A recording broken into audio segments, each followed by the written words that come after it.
Growers say Oklahoma's cannabis bonanza is going to For Zachary Bomar, co-owner of Lost Brothers Cannabis Company, the promise of Oklahoma's cannabis boom was straightforward: opportunity. After 15 years in the oil field, Bomar entered the industry in 2020 following layoffs, investing his savings alongside his three brothers in what he described as the next oil boom. The brothers entered the industry as cannabis cultivation spread rapidly across Oklahoma. At first, the expectations seemed justified. The vision was make some good money, he said, noting that early on, that's what it seemed like everybody was doing. But that reality has shifted sharply. The flooding of the market, too many grows too much product, Bomar said, pointing to oversupply as the defining factor reshaping the industry. The result has been a steady collapse in wholesale prices, even for high-quality product. Prices topped $3,000 per pound at first. Now, Bomar sells his product for about $1,100 per pound, which he said is enough to pay the bills. Unlike many states, Oklahoma initially imposed few limits on licenses, production, or qualifying conditions for medical marijuana patients. The result was an economic ecosystem that stretched far beyond growers and dispensaries into real estate, construction, banking, security, and local government budgets. The latest.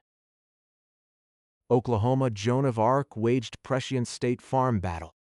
By J.C. Hallman, May 21, 2026, state data showed more than $670 million in retail medical marijuana sales in 2025, along with more than $1.1 billion in reported wholesale transactions within the regulated supply chain, illustrating the scale of Oklahoma's cannabis economy even as the market contracts.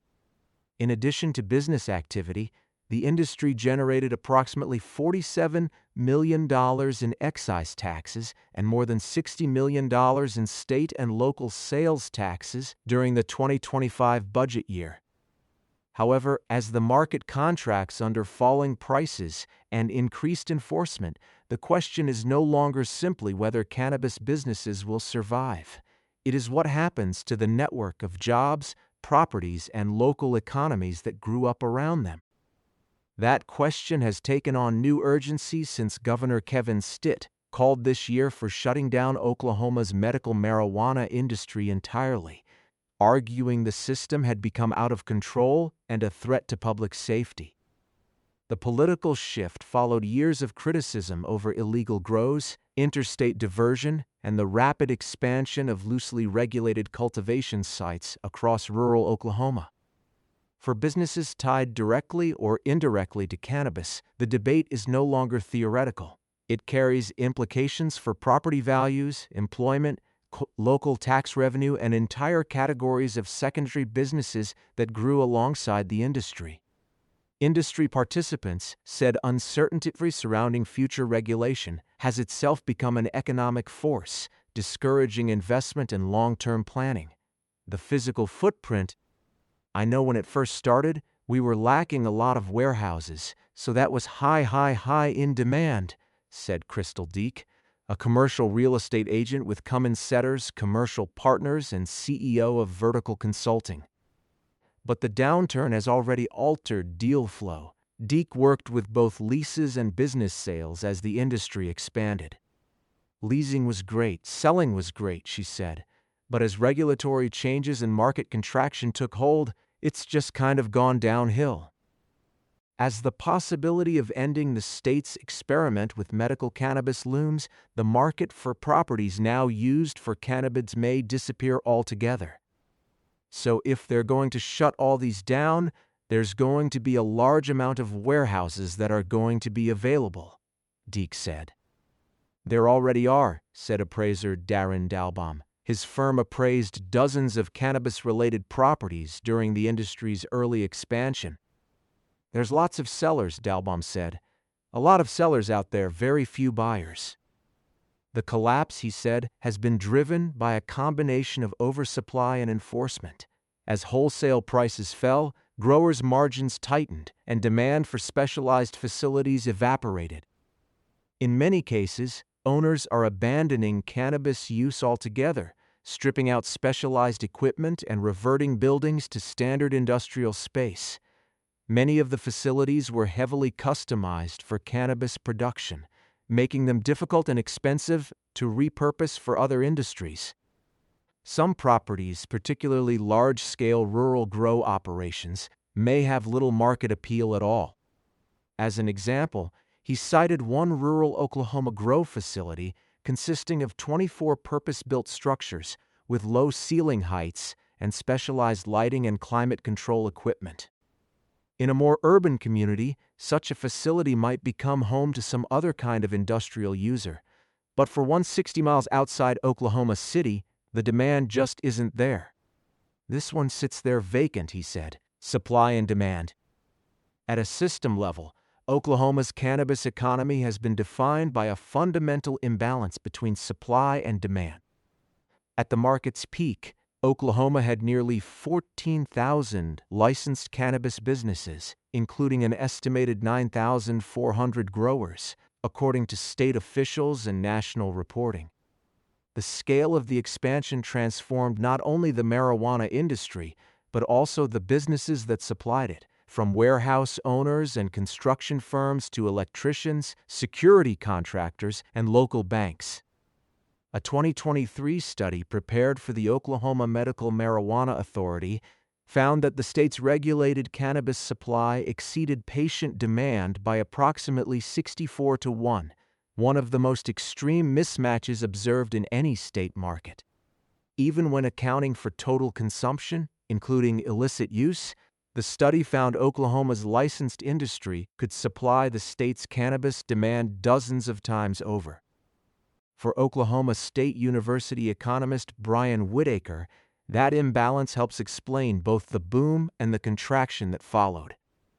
"We really just let anybody who wanted to open one up," he said, describing the state's early approach as very hands-off, with low barriers to entry and few limits on production. Growers purchased equipment, paid utilities, and hired workers, who in turn spent money locally in what economists describe as a multiplier effect. "There's a lot of other industries that are potentially impacted," Whitaker said. In some rural areas, Whitaker said, grow operations became significant customers for local water systems and utilities. "Growers are paying their water bill on a regular basis," he said, adding that some operations contributed a pretty significant amount of money to rural water associations. His research also found effects in local housing markets.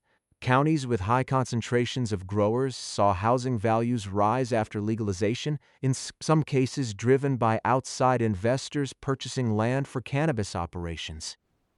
People were showing up with suitcases of cash saying, "We would like to buy your property," Whitaker said. Where the excess goes. The oversupply also raised a practical question. Where was all the excess cannabis going?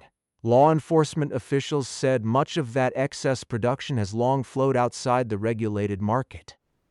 Mark Woodward, spokesman for the Oklahoma Bureau of Narcotics and Dangerous Drugs Control, pointed to a persistent gap between production and documented sales. "We know what's going on," he said. "It's going all over the country, supplying probably just about every state." According to Woodward, the economics are straightforward.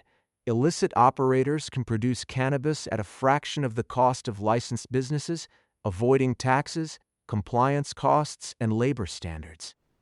That allows them to undercut legal producers, and in some cases, to infiltrate the regulated market. The legitimate dispensaries were going broke because the dispensary across the street was making money selling untaxed black market marijuana that they bought cheap, he said. Some transactions, Whitaker said, occur through gray market channels in which legally purchased cannabis is later resold informally, while others bypass the regulated system altogether. "I think it's a combination of those," he said. The broader economy. For industry representatives, the effects of that contraction extend far beyond growers and dispensaries. Matthew Phillips, a board member of the Oklahoma Cannabis Industry Association, said the industry is often misunderstood as a narrow sector, when in reality it is a network of interconnected businesses. "I think that is actually the smaller part of the industry," he said, referring to growers and dispensaries. "That network includes suppliers, legal and accounting firms, compliance companies, and trades such as HVAC, electrical, and plumbing, along with specialized services that exist almost entirely because of cannabis demand. Some of those dependencies are highly concentrated." Phillips pointed to testing laboratories, compliance firms, and legal offices that operate almost entirely within the cannabis sector. "If the industry was to go away, those analytical testing labs are also effectively out of a job," he said. "As the market contracts, those effects ripple outward." In smaller communities, Phillips said, cannabis businesses became embedded in local economies. "All those employees are eating, shopping, living in the local economy," he said, pointing to downstream effects on grocery stores, gas stations, and other local businesses. Landlords are often among the first to feel the effect, particularly when struggling businesses fall behind on rent before closing. "By the time they're shut down, they may be 2-3 months behind," he said. Phillips also noted that the state itself has built regulatory infrastructure around the industry, including employees dedicated to licensing, compliance, and enforcement. "Well, industry goes away. That's a couple hundred people that no longer need to be employed by the state," he said.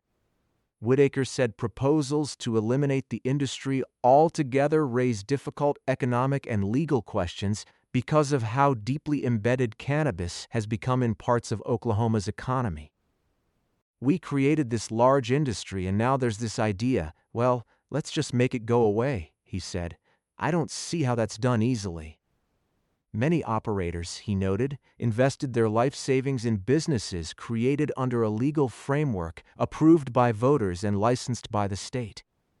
"It seems like there has to be some kind of payment to the places that you said, we're going to allow you to exist, and now we're not going to allow you to exist," he said.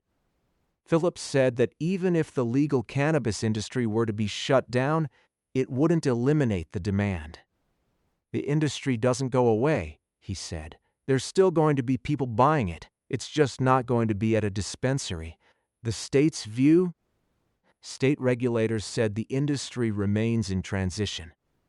According to the Oklahoma Medical Marijuana Authority, Oklahoma has more than 2,000 licensed growers and more than 1,300 dispensaries. Officials also pointed to ongoing enforcement and compliance efforts, with 60 staff members dedicated to compliance and 25 assigned to investigations and enforcement. While the agency confirmed that its 2023 study accurately reflected an oversaturated market at the time, officials said they are now conducting additional research to better understand current conditions. In follow-up responses, AMA described the market as a novel industry that is still undergoing significant and rapid change, citing price fluctuations, enforcement activity, and evolving federal policy. Rather than offering updated estimates of the current supply-demand balance, the agency said it has commissioned additional research to track how the market evolves over time. For operators like Bomar, that uncertainty is not theoretical. It shows up in the price per pound, the monthly payroll, and the question of whether the business can keep going. What once looked like Oklahoma's next oil boom has for many become something else entirely, a market still adjusting and a system still figuring out what remains after the growth is gone.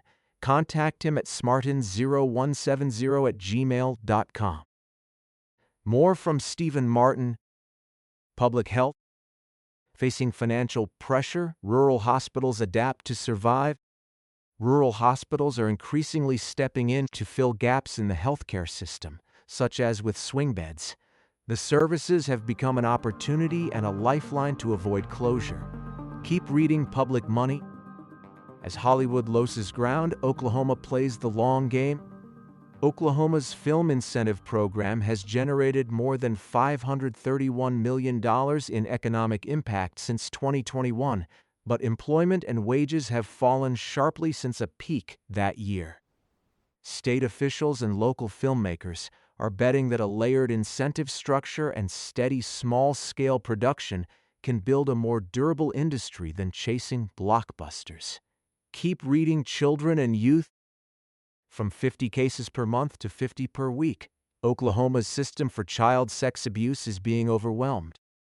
Oklahoma's 21 child advocacy centers are straining under sharply rising caseloads of child sexual abuse, driven by increased reporting and the proliferation of online predatory contact.